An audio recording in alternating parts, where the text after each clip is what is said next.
Hello my dear students, welcome है आपका आपके अपने YouTube चैनल LTST क्लासेस में। आई होप आप सभी बहुत अच्छे हैं और बहुत अच्छी तरीके से पढ़ाई भी कर रहे होंगे।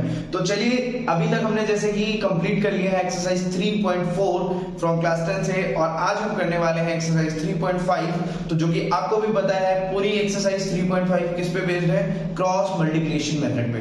तो हमें सबसे पहले फर्स्ट प्रायोरिटी पे क्या समझना है, क्रॉस मल्टीप्लिकेशन मेथड होता क्या है और किस तरीके से हम इसको यूज करने वाले हैं अपने क्वेश्चंस को सॉल्व करने के लिए।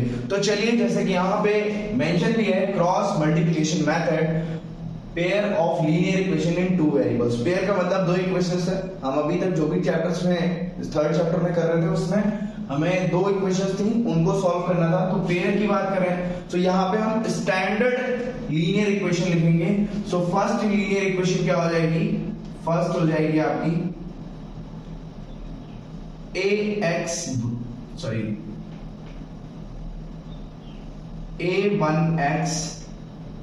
plus b1y plus c equals to 0. This is our first equation. Second की अगर बात करें तो सेकेंड इक्वेशन क्या होगी?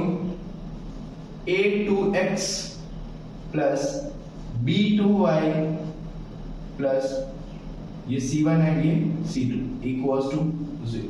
सो ये हमारी दो स्टैंडर्ड लीनियर इक्वेशंस हैं। अब हम बात करेंगे कि हमें आगे क्या करना है। तो इसके लिए क्या करना है कि हमें सबसे पहले x नोट कर लेना है, y एंड ये a1 और a2 के साथ x है, सो मैंने x लिखा, b1 b2 के साथ y, सो y, c1 c2 के साथ कुछ नहीं है तो क्या लिखेंगे? 1। कोई कंफ्यूजन नहीं होनी चाहिए, आई होप, ठीक है। सो अब यहाँ पे क्या करना है, हमें जो इसके कोफिशिएंट है, जैसे y के कोफिशिएंट है, x के कोफिशिएंट है, जो कांस्टेंट टर्म्स, उसके बेसिस पे हम यहाँ पे इसमें कुछ नंबर्स फिल करेंगे। जैसे कि अगर मैं यहाँ पे x के प्लेस पे पहले क्या लिखना है, यहाँ पे b1 upon b2 means b1 और b2, ठीक है। x सेंटर पे होना चाहिए। देन आफ्टर आप क्या लिखेंगे? c1 c2। आफ्टर दैट अभी मैं बताता हूं, a1 a2, ये y यहां पे होगा, ठीक है। एंड देन आफ्टर क्या लिखना है आपको? b1 एंड b2, यहां पे आपका 1 के रिजल्ट है, ठीक है। सो अब हमें क्या करना है? हमें करना है क्रॉस मल्टीप्लिकेशन। सो b1 को मल्टीप्लाई करना है किसके साथ? c2 के साथ। b2 को मल्टीप्लाई किसके साथ करना है? c1 के साथ। सेम c1 को किसके साथ मल्टीप्लाई करना है? a2 के साथ। c2 को a1 के साथ। सिमिलरली a1 को किसके साथ करना है? b2 के साथ। एंड a2 को किसके करना है? b1 के साथ, ठीक है। सो इस तरीके से आपको ये समझना है पहले, ठीक है। और इसके बाद हम क्या करने वाले हैं वो देखते हैं, ठीक है। सो इसके बाद हमें करना क्या है? x upon b1 into c2। सो b1 multiplies c2 minus b2 multiplies c1, ठीक है, equals to y c1 multiply with a2, c1 multiply with a2 minus c2 multiply with a1, okay, equals to 1 upon a1 multiply with b2 minus a2 multiply with b1। I hope ये चीज समझ में आई होगी आपको, ठीक है। सो कोई भी इक्वेशन होती है, ये नंबर्स होते हैं a1 a2 b1 b2 c1 c2, ये क्या होती हैं? नंबर्स यहाँ पे मेंशन होती है, नेगेटिव और पॉजिटिव। तो उसी हिसाब से ये आपको एक फॉर्मूला मिल जाता है। फिर फॉर्मूले के साथ में आपने बोला है कि हमें x और y की एग्जैक्ट वैल्यू अगर चाहिए तो क्या करना है। सो क्या कर सकते हैं, यहाँ पे आप देख रहे हैं x upon this equals to y upon this and 1 upon this, means ये तीनों क्या है, इक्वल है। अगर मैं x के जो साथ वैल्यू है x upon b1 into c2 minus b2 into c1 को इक्वल करूं या कंपैरिजन करूं 1 upon a1 into b2 minus a2 into b1 के साथ, सो वी कैन कंपेयर यहाँ पे x upon b1 into c2 minus b2 into c1 equals to 1 upon a1 into b2 minus a2 into b1। कुछ इस तरीके से यहां पे क्या होगा, ये वैल्यू क्रॉस मल्टीप्लाई होके क्या हो जाएगा, x equals to b1 into c2 upon b1 into c2 minus b2 into c1 and this upon a1 into b2 minus a2 into b1। ठीक है, this is equals to x। So अगर x सिर्फ find करना है तो direct आप जो भी वैल्यूज हैं b1 into b1 c2 b2 c1 a1 b2 जो भी वैल्यूज हैं आप सिंपली इसमें पुट करिए, आपको पर्टिकुलर इक्वेशन के लिए आपको x की वैल्यू मिल जाएगी। ठीक है, अब सिमिलरली हम क्या कर सकते हैं, हम इसको इसके साथ कंपेयर कर सकते हैं, मींस ये जो वैल्यू है इसको इस वैल्यू के साथ हम कंपेयर करेंगे तो हमें y की वैल्यू भी मिल जाएगी। So we can write here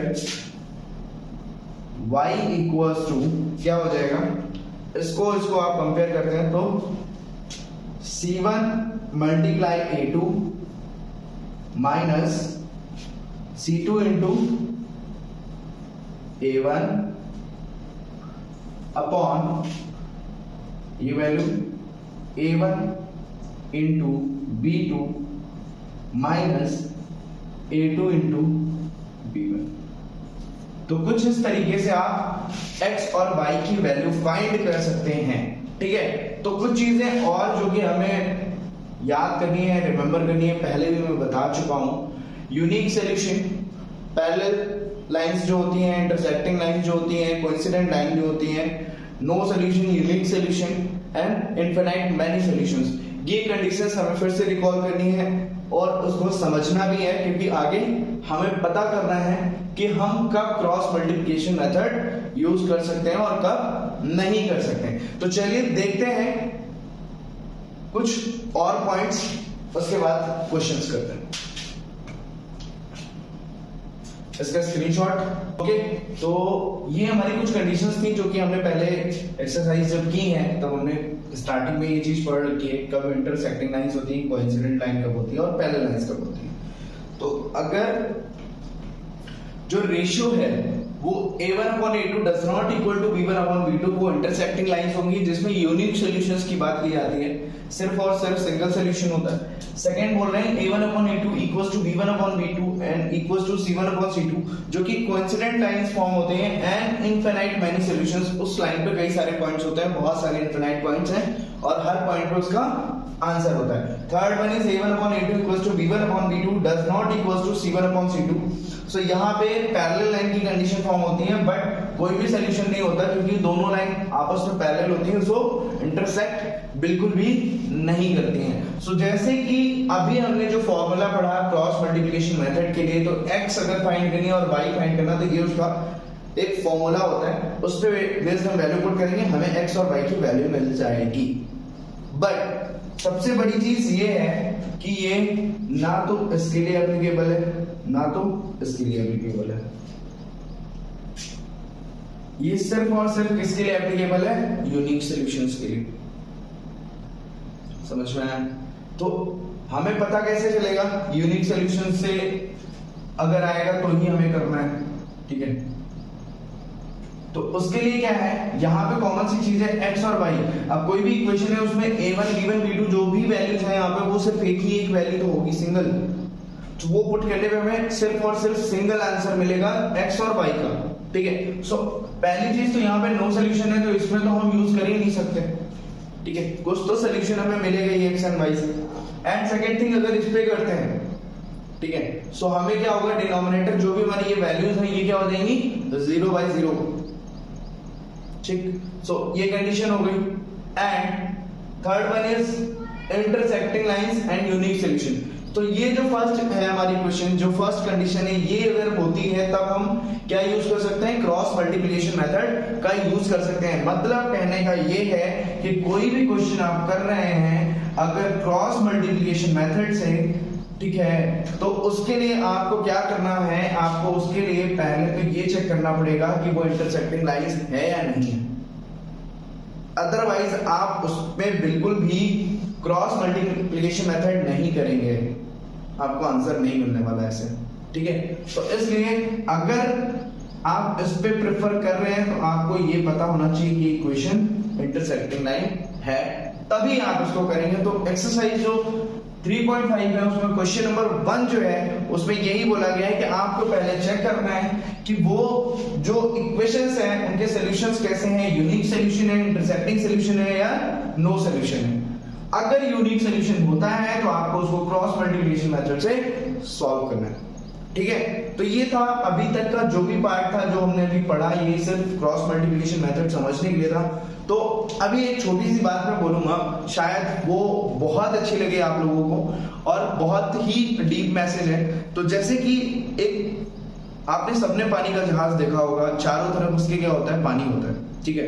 तो हमेशा जब भी जहाज आगे बढ़ता है तो पानी क्या करता है, उसको रोकने का पूरा प्रयत्न करता है कि वो उसको आगे ना जाने दे, ठीक है। तो बट जहाज की जो बॉडी होती है वो इतनी हार्ड होती है कि वो फिर उसको रोक नहीं पाती। बट एट द एंड क्या होता है कि जब जिस पार्ट में, जिस बॉडी में जहां पे उसका थोड़ा सा भी पार्ट क्या होता है, वीक हो जाता है, तो वहां पे क्या होता है, वाटर जो है वो एंटर करता है अंदर और उसकी वजह से क्या होता है, जहाज डूबने लगता है। तो ऐसी सिचुएशन हमारे साथ हमारी लाइफ में भी होती है। हमारे आसपास का जो एनवायरनमेंट है वो सेम समुद्र के पानी जैसा है और हम एक जहाज है। हम जैसे ही आगे बढ़ने की कोशिश करेंगे हमें रोकने के लिए बहुत सारे लोग हैं, ठीक है, बहुत सारी चीजें हैं, बहुत सारी बातें होती हैं जो कि आपको आपके ड्रीम से, आपके एम को से भटकाने की पूरी कोशिश करेंगे।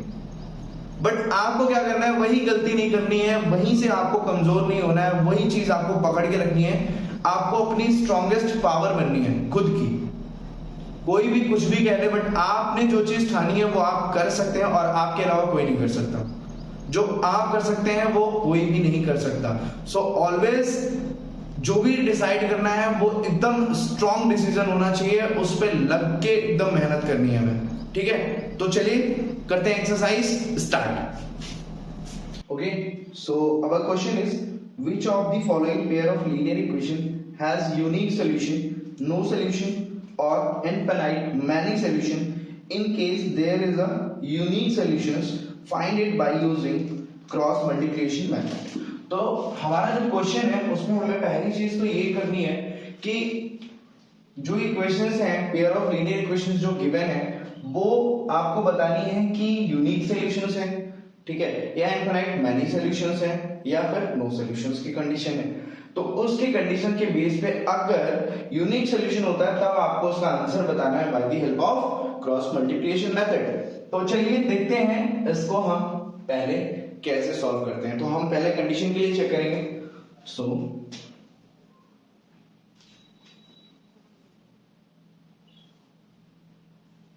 We have,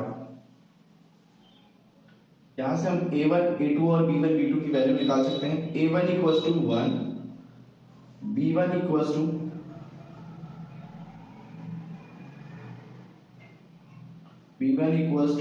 -3 and c1 equals to -3 and a2 equals to 3,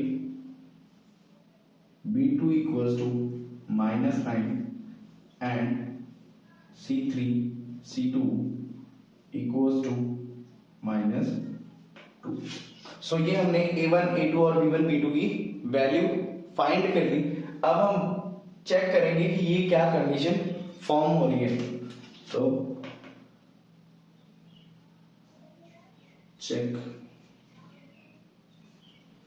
for solutions।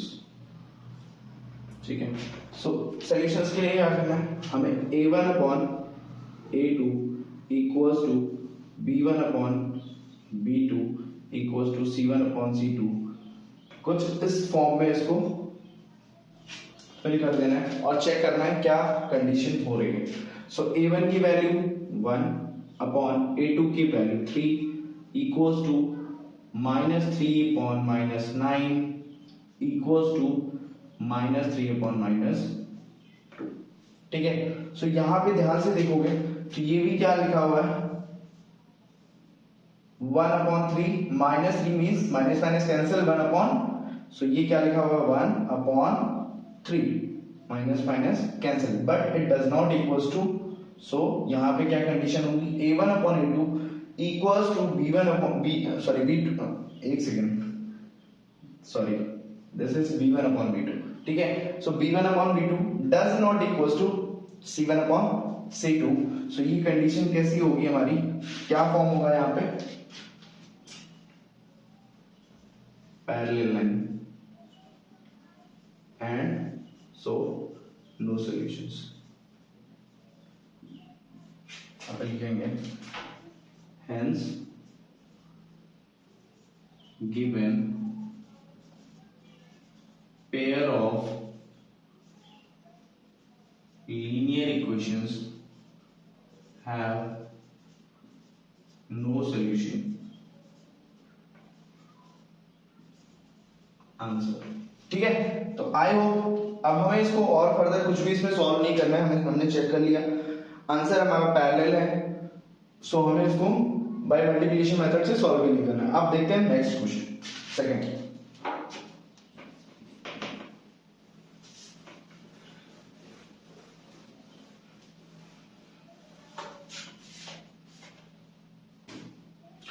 Okay, so second equation हमारी ये है, सो हम यहाँ पे क्या लिख सकते हैं, we have a1 equals to 2, b1 equals to 1 and c1 equals to -5। इसको जब हम इक्वल के साइड लाएंगे तो ये माइनस हो जाएगा, -5। Similarly a2 equals to 3, b2 equals to 2 and c2 equals to -8, right.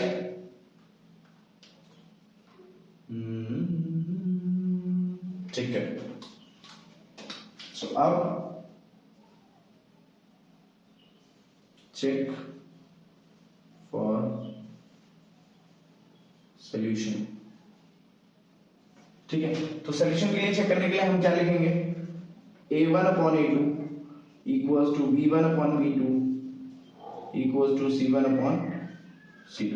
सो इसके लिए हमारी कंडीशंस क्या होंगी, हम जो इसमें हमारी वैल्यूज है उसको फिल करेंगे। सो a1 की प्लेस पे 2/5 2/3 हो जाएगा इक्वल्स टू 1/2 इक्वल्स टू -5/8। तो यहाँ पे आप देख रहे हैं कि जो a1 अपॉन a2 है वो ही क्या है b1 अपॉन b2 के इक्वल नहीं है। सो ये कंडीशन कैसी फॉर्म हो रही है, यूनिक सॉल्यूशन, और यूनिक सॉल्यूशन मतलब इंटरसेक्टिंग लाइंस। तो आई होप आपको ये चीज समझ में आई होगी। यहाँ पे आप लिख सकते हैं hence given pair of linear equations have unique solution. ठीक है, सो अभी ये यूनिक सॉल्यूशन तो है, बट यूनिक सॉल्यूशन होने की वजह से इसने हमारे लिए काम और बढ़ा दिया कि हमें इसको अभी सॉल्व करके इसका आंसर भी निकालना है। तो चलिए देखते हैं।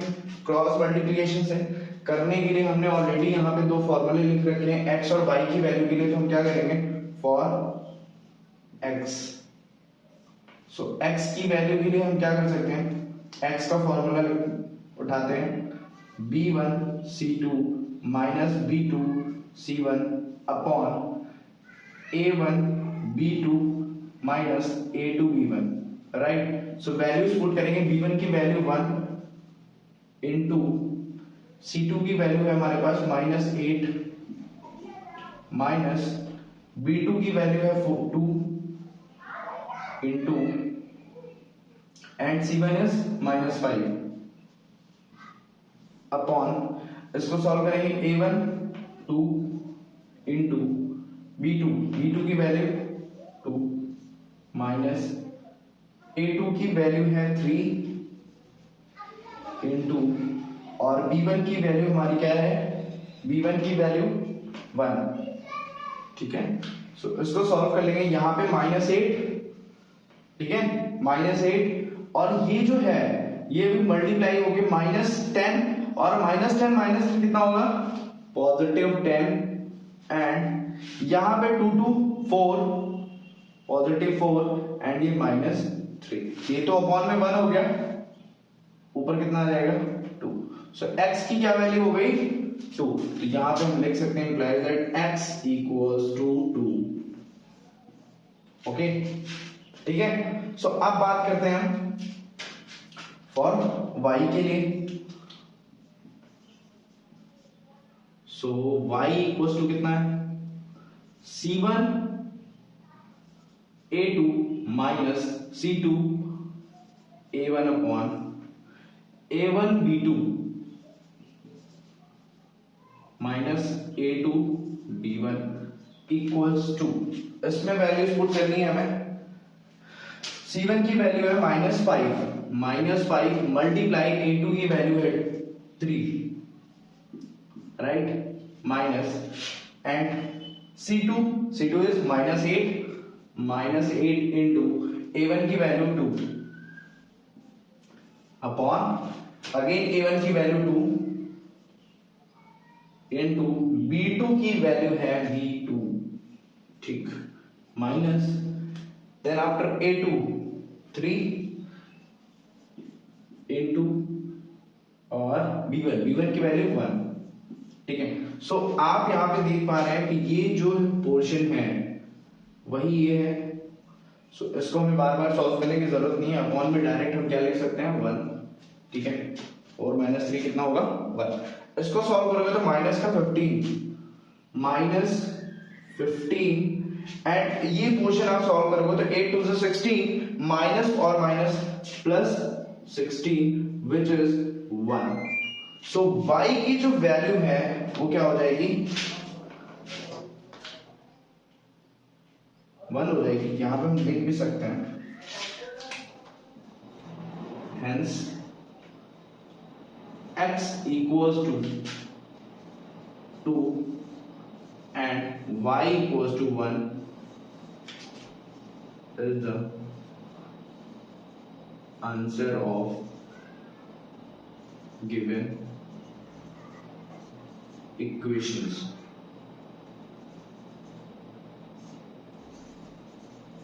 ओके, सो इस तरीके से आप सॉल्व करेंगे, आपका जो आंसर है आप उसको क्रॉस चेक भी कर सकते हैं एक बार। जैसे सपोज मैंने x के 2 और ये 5, हाँ ठीक है, ठीक, तो इस तरीके से आप सॉल्व करेंगे। देखते हैं बाकी के दो question. Okay, question is 3x - 5y = 20 and second equation is 6x - 10y = 40। Okay, so यहाँ पे हमने पहले से वो चीजें इरेज नहीं की, सिर्फ हमें क्या करनी है वैल्यू फिल करनी है। तो a1 की वैल्यू 3 और b1 की वैल्यू -5 और c1 की वैल्यू -20। सिमिलरली a2 की वैल्यू 6 और b2 की वैल्यू हमारी है -10 एंड c2 की वैल्यू है -40। तो सिंपली हमें a1 की वैल्यू क्या मिल गई 3/6 equals to -5/10 -10 sorry and equals to c1 -20/-40। ये आपको भी पता है कौन सी कंडीशन हो रही है फॉर्म, यहाँ पे कौन सी कंडीशन फॉर्म हो रही है, सारा जो है ये क्या हो रहा है दिस ऑल इक्वल्स टू 1/2। तो यहाँ पे आप लोग सॉल्व करोगे तो 1/2 minus minus cancel 1/2 this is 1/2। सो ये क्या है, ये टोटल जो है वो क्या है, इक्वल है, ये क्या है, इक्वल है। सो ये कौन सा सॉल्यूशन होगा, इनफाइनाइट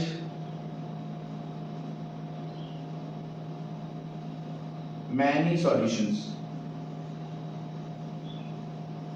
तो हमारे पास क्रॉस मल्टीप्लिकेशन में इसकी कोई भी जगह नहीं है, इनके लिए कोई भी दया कोई भी रहम नहीं है। तो हम क्या करते हैं, यहाँ पे नीचे शुद्ध और साफ शब्दों में लिख देते हैं, hence pair of linear equations have infinite many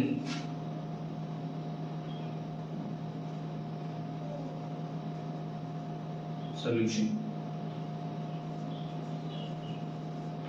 इसलिए हमें इसको आगे सॉल्व करने की कोई भी जरूरत नहीं है। अब बात करेंगे हम फोर्थ वन की। आई होप ये चीज आपको समझ में आ गई होगी। तो इसको भी कुछ ऐसे ही रेस किया जाए, टाइम की सेविंग हो सके, टाइम हम अपना बचाने की पूरी कोशिश करते हैं, ठीक है। शायद हम कामयाब रहे और इस क्वेश्चन को हटा देते हैं ताकि आप में से कोई कंफ्यूज ना हो सके, ठीक है। तो कोई भी कंफ्यूजन नहीं होगी। यहाँ पे क्या है, आज इस पे देखते हैं। a1 की वैल्यू 1, b1 की वैल्यू -3, c1 की वैल्यू -7, सेम a2 की वैल्यू 3, और ये आपका है b2 जो है -3 एंड c2 की वैल्यू -50। सो अगेन हम यहाँ पे आके फिल करेंगे वैल्यूज को। 1/3 equals to -3 by -3 and equals to -7 by -50। तो यहाँ पे यही इक्वल नहीं है, सो आगे हमें कुछ करने की जरूरत नहीं है। सो ये कंडीशन कैसी है, यूनिक सॉल्यूशन की, मतलब इसमें हमें थोड़ी सी मेहनत करने की जरूरत रहेगी।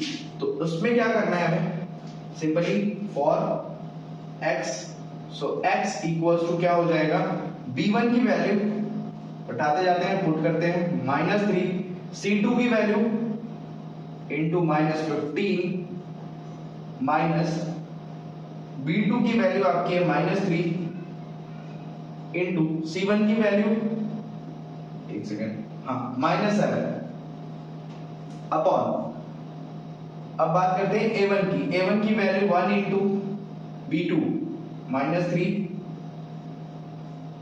माइनस a2 की वैल्यू 3 है इंटू b1 की वैल्यू -3, ठीक है। सॉल्व कर लेते हैं इसको।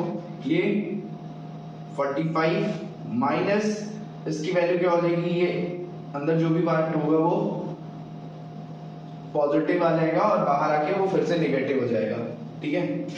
अपॉन ये वैल्यू -3, ये वैल्यू -3 3 3 3 जा 9 और पॉजिटिव 9। सो यहाँ पे क्या हो जाएगा, 4 2 24/6 और 6 4 जा 24। सो 4 is the value of x।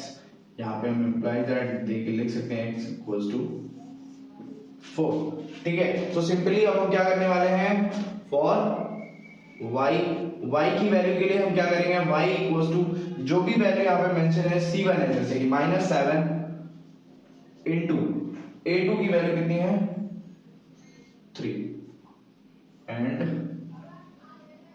Minus c2 की वैल्यू -15 इंटू c2 के साथ क्या है a1 की वैल्यू 1 अपॉन। सो यहाँ पे क्या आ जाएगा, सेम थिंग थी, ये नंबर और ये नंबर, तो अपॉन में कितना हो जाएगा, हम 6 भी लिख सकते हैं, 6 ही लिखेंगे और इसको सॉल्व कर लेंगे। This is -21 and this is +15/6। सो वो सब्ट्रैक्ट करने पे वैल्यू आएगी 6 अपॉन, ये होगा -6 एंड दिस इज 6, सो -1। यहाँ पे लिख सकते हैं hence x equals to 4 and y equals to -1 is the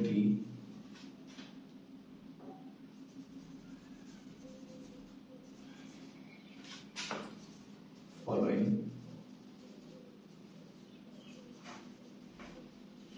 pair of equations।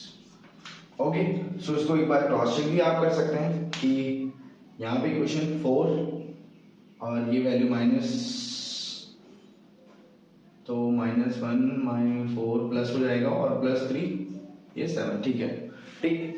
तो आपको क्या करना है, जो भी करना है क्रॉस चेक करते हुए चलना है। और आई होप ये एक्सरसाइज अभी कंप्लीट तो नहीं हुई है, फर्स्ट क्वेश्चन हमने किया है और आगे आपको सेकंड क्वेश्चन एंड जो भी थर्ड क्वेश्चन फोर्थ क्वेश्चन है इस एक्सरसाइज में वो सारे आपको प्रोवाइड किए जाएंगे।